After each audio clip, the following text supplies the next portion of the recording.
Hello friends, last video में हमने estate 2021 paper 103 question तक कंप्लीट कर लिए थे।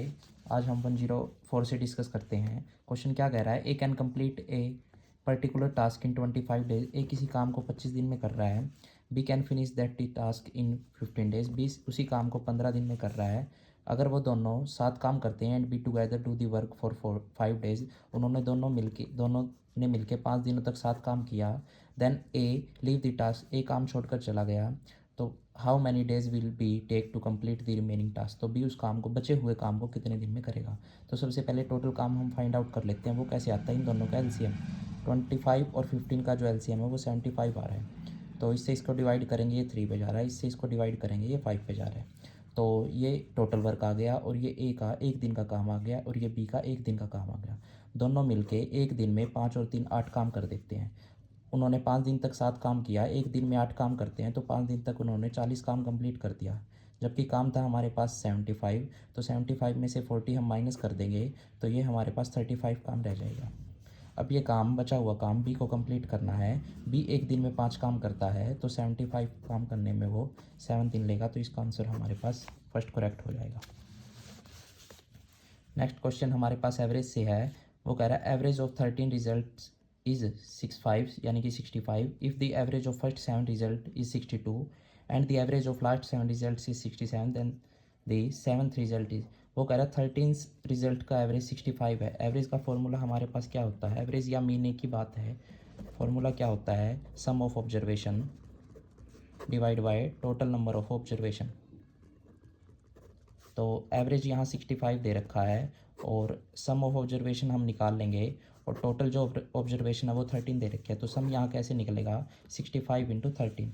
तो 13 का एवरेज 65 दे रखा है, तो इन दोनों की अगर मैं मल्टीप्लाई करता हूँ सम निकालने के लिए, तो वो हमारे पास ये 5 और ये 78 और 84 6 ये। अब वो कह रहा है जो फर्स्ट 7 रिजल्ट का जो एवरेज है वो 62 है, तो यहाँ इन दोनों की मल्टीप्लाई कर लेते हैं। ये हमारे पास आ गई 4, ये 3 4, और नेक्स्ट जो 7 रिजल्ट हैं उनकी जो एवरेज है वो हमारे पास 67 दे रखी है। इनकी भी मल्टीप्लाई कर लेते हैं, ये हमारे पास 4 6 9। तो इनका सम कर लेते हैं, इनका सम आ रहा है 309। तो उसने कहा एवरेज ये है, और एक नंबर एक्स्ट्रा ऐड होने से एवरेज ये हो गया। तो वो एक्स्ट्रा नंबर ऐड कितना हुआ है, 903 माइनस कर दे रहा हूँ जो इनका पहले सम था 485। तो ये हमारे पास हो गया 58। तो इसका 58 हमारे पास करेक्ट आंसर हो जाएगा। नेक्स्ट क्वेश्चन करते हैं। वो कह रहा है if mean and median of a distribution are 60 and 48 respectively, then the mode of the distribution. Mean mode median से वो आपसे 4 टाइप के क्वेश्चन पूछ सकता है। पहला वो मीन से ही क्वेश्चन पूछ सकता है, जो हमारे पास sum of observation divide by total number of observation. Mode से जो क्वेश्चन आता है वो हमेशा हाईएस्ट फ्रीक्वेंसी से क्वेश्चन आएगा। मान लो कोई डाटा दे रखा है 2 2 4 6 8 1, तो जो इनमें सबसे ज़्यादा बार रिपीट हुआ है वही हमारा मोड हो जाता है। हाईएस्ट फ्रीक्वेंसी 2 की रहेगी, क्योंकि ये सब 2 बार रिपीट हुआ है, बाकी सब एक बार आए हैं। ये मोड से क्वेश्चन आता है। जबकि मीडियन से जो क्वेश्चन आता है उसमें मान लो यही डाटा, इसको असेंडिंग ऑर्डर में अरेंज करके जो नंबर बिल्कुल सेंटर में लाई करेगा वो हमारा मीडियन हो जाता है। एक जो 4th क्वेश्चन है वो कैसे आता है, मीन मोड मीडियन से कोई वो 2 की वैल्यू देके और तीसरे की वैल्यू हमसे पूछ लेता है। तो उसके लिए हमें एक डायरेक्ट फार्मूला याद करना पड़ेगा। फार्मूला क्या होता है, mode equal to 3 median minus 2 mean. तो यहाँ वो हमसे कह रहा है मीन और मीडियन दे रखे हैं, कोई 2 दे रखे हैं और तीसरे की वैल्यू हमसे पूछ रहा है। तो मैं क्या करूँगा, मीडियन की जगह रख दूँगा, ये मीन हमें 60 दे रखा है, मीडियन हमें 48 दे रखा है, तो मैं 3 मीडियन की जगह रख दूँगा 48 और -2 मीन की जगह रख दूँगा 60। तो ये हमारे पास, इनकी मल्टीप्लाई करेंगे 144 माइनस ये 120, तो माइनस करेंगे 24 हमारे पास इसका करेक्ट आंसर। ये 4 क्वेश्चन आप कर लीजिएगा, ये मीन मोड मीडियन और ये जो है ये इन तीनों का डायरेक्ट रिजल्ट से क्वेश्चन आ सकता है। नेक्स्ट क्वेश्चन है height of equilateral triangle having side. कोई इक्विलेटरल ट्रायंगल है। इक्विलेटरल ट्रायंगल क्या होता है, जिसकी सारी साइड हमारे पास इक्वल होती है। इसकी हमसे हाइट पूछ रहा है इससे दो क्वेश्चन आ सकते हैं, या तो इससे एरिया पूछ सकता है, वो एरिया ऑफ इक्विलेटरल ट्रायंगल, या फिर इससे हाइट का क्वेश्चन। जो इक्विलेटरल ट्रायंगल की हाइट होती है वो होती है √3/2 इंटू साइड, जो इसकी साइड है, जबकि इसका एरिया होता है √3/4 साइड स्क्वेयर, जो इसकी साइड है उसका स्क्वेयर, और √3/4। तो यहाँ हमसे हाइट पूछ रखी है, तो मैं एक ही जगह उसकी साइड रख दूंगा जो दे रखी है। तो √3/2 और साइड हमारे पास 6 दे रखी है, ये इससे 3 पे कैंसिल, तो 3√3 और सेंटीमीटर में तो centimetre. Next question, how many words can be form the letter of the word engineer. जो ये वर्ड दे रखा है ENGINER, इससे कितने अलग अलग तरीके के वर्ड बनाए जा सकते हैं। ये क्वेश्चन परमुटेशन से आया हुआ है, तो इसको कैसे करते हैं। सबसे पहले हम ये देखेंगे ये टोटल हमारे पास डिजिट हैं, ये कितनी है, ये वर्ड्स हमारे पास जो लेटर दे रखे हैं, ये हमारे पास ये 3, 3, 6 और 2, 8 है। तो 8 फैक्टोरियल यहाँ आ जाएगा। नीचे हमेशा वो आता है जो नंबर रिपीट हो रहा है, क्योंकि रिपीट वाले हमें माइनस करने पड़ेंगे, क्योंकि रिपीट से कोई नया वर्ड हमारे पास नहीं बना है, वो सेम ही वर्ड रहा है। जैसे मैं एग्जांपल देता हूँ, GAGAN गगन। अगर मैं इस ए को यहाँ से इधर कर दूँ और इसको ट्रांसफ़र कर दूँ, तो ये एक नया वर्ड नहीं बना, वापस से वही वर्ड बन जाएगा। तो इसको माइनस करना पड़ेगा, क्योंकि डिस्टिंक्ट वर्ड बनाने होते हैं। तो यहाँ ये ई की फ्रीक्वेंसी है जो वो 3 है, तो ये 3 फैक्टोरियल नीचे डिवाइड, और जो एन की फ्रीक्वेंसी है वो 2 है, तो 2 फैक्टोरियल से डिवाइड करना पड़ेगा। अब इसको कैसे सोल्व करते हैं। वैसे तो आप 8 फैक्टोरियल की डायरेक्ट वैल्यू भी याद रख सकते हैं, 40 320 हमारे पास होती है, लेकिन फिर भी फैक्टोरियल कैसे सोल्व करते हैं। सबसे पहले 8 को ही लिखेंगे, फिर घटते क्रम में जाएंगे और 1 तक जाएंगे। 8 7 6 5 4 3 2 1। 3 फैक्टोरियल 3 को लिखेंगे, 2 1 तक खोलेंगे, 2 फैक्टोरियल 2 और 1 तक खोलेंगे। इनको आपस में सॉल्व कर देते हैं। 3 2 जा 6 से 6 कैंसिल, 2 से 2 कैंसिल, यहाँ मैं मल्टीप्लाई कर देता हूँ। ये हमारे पास 40 और ये 28 28 और 84 336 ये पीछे 0, तो ये 3360 इसका हमारे पास राइट आंसर हो जाएगा। आप लोग इसको कर लीजिए। नेक्स्ट क्वेश्चन वो कह रहा है, if one angle of a triangle is 50 degree and difference between remaining 2 angle is 30 degree, then the value of smaller angle की हमें वैल्यू निकालनी है। जब भी किसी ट्रायंगल के एंगल का जिक्र होए, तो सबसे पहले एंगल सम प्रॉपर्टी हमारे दिमाग में आनी चाहिए, जो होती है कि तीनों एंगल का जो सम है वो 180 के इक्वल होता है। वो कह रहा है इनमें से ट्रायंगल के तीनों एंगल में से एक एंगल हमें दे रखा है 50 डिग्री। मान लिया ये कोई एंगल है, ये हमें 50 डिग्री दे रखा है। मैं इसको x मान लेता हूँ, इसको y, ये कोई दूसरे दो एंगल। तो एंगल सम प्रॉपर्टी क्या कहती है कि तीनों एंगल का जो सम है वो हमारे पास 180 होता है।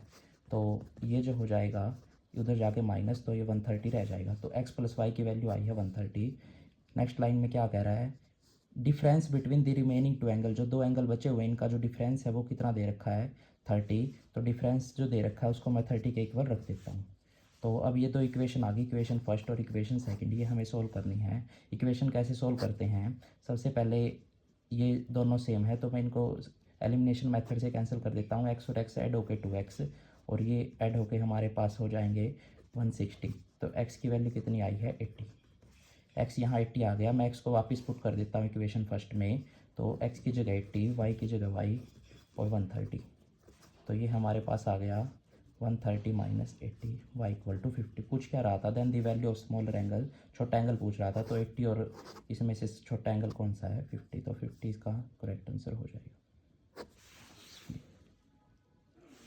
तो next question 110, in an office 3/5 of total employees are female. वो कह रहा है जितने भी टोटल एम्प्लॉयज़ थे उसका 3/5 क्या है फीमेल हैं, and the rest are males. जो बचे हुए हैं, अब जो बच गए 3/5 के बाद वो क्या है मेल्स हैं।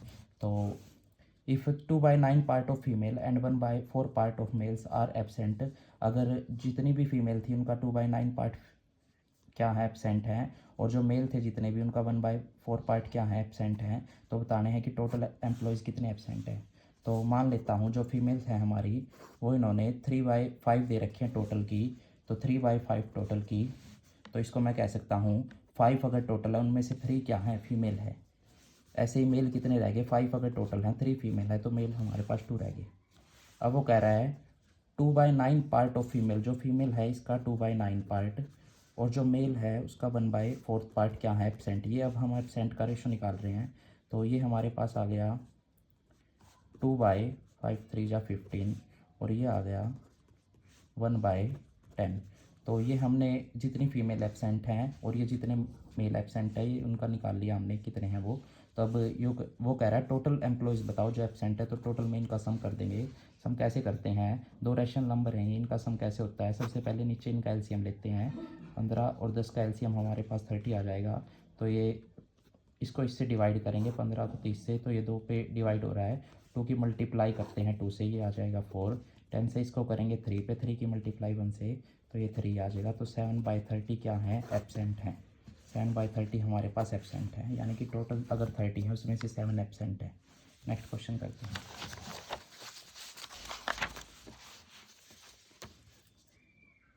A metal sphere of radius 9 cm is melted and small balls of radius 0.6 cm are being made from it. The number of small balls are known. वो कह रहा है एक मेटल स्फीयर है, स्फीयर हमेशा ऐसे सर्कल की शेप का होता है, लेकिन ये 3D फिगर है, ये इसकी रेडियस आर होती है। इसका जो टोटल सरफेस एरिया या फिर कर्व्ड सरफेस एरिया होता है हमारे पास, वो हमारे पास 4πr² होता है। लेकिन यहाँ एरिया नहीं, यहाँ वॉल्यूम की बात हो रही है, क्योंकि स्फीयर को मेल्ट किया गया है। तो यहाँ नंबर ऑफ़ बॉल्स हमसे पूछ रहा है, तो नंबर ऑफ़ बॉल्स कैसे निकलेंगी। नंबर ऑफ़ बॉल्स जो हमारे पास, एक ये स्फीयर है बेटा जिसकी रेडियस 9 सेंटीमीटर है, तो इसका जितना वॉल्यूम था, वॉल्यूम ऑफ बिग स्फीयर, इसको मैं डिवाइड कर दूंगा। जो हमने छोटे स्मॉल बॉल बनाई है ये भी स्फीयर शेप की ही होंगी, तो इसकी ये स्मॉल है, इसकी रेडियस छोटी है, तो वॉल्यूम ऑफ 1 स्फीयर बॉल, तो दोनों को डिवाइड कर दूंगा मैं। डिवाइड कैसे करते हैं, दोनों के वॉल्यूम का फॉर्मूला लिखेंगे हम। तो स्फीयर जो बड़ा था इसका वॉल्यूम का फॉर्मूला 4/3 पाई, कैपिटल के लिए रेडियस कैपिटल आर मान लेता हूँ, और स्मॉल के लिए 4/3 पाई। ये दोनों के स्फीयर के वॉल्यूम का फॉर्मूला लिख दिया हमने। जो बिगर है उसके लिए रेडियस मैंने कैपिटल आर, जो स्मॉलर है उसके लिए स्मॉल आर। 4/3 से 4/3 कैंसिल, डिवाइड में ये इससे कैंसिल। बिगर हमारे पास इसकी रेडियस 9 थी, तो ये 9 × 9 × 9, और स्मॉलर हमारे पास रेडियस 0.6 थी, तो 0.6 × 0.6 × 0.6।